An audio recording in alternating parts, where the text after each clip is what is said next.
Sunlight streams through the forest canopy, illuminating a towering tree where a cozy nest is nestled high among the branches.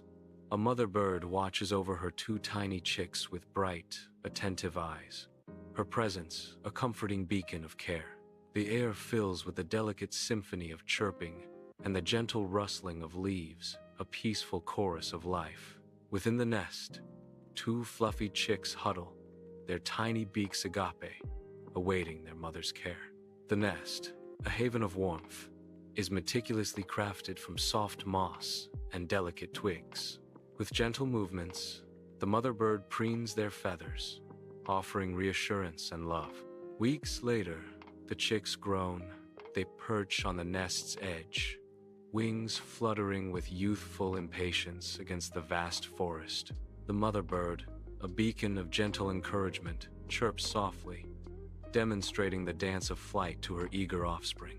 One bold chick leaps, gliding awkwardly as the mother guides it to safety, a lesson etched against the sunlit leaves.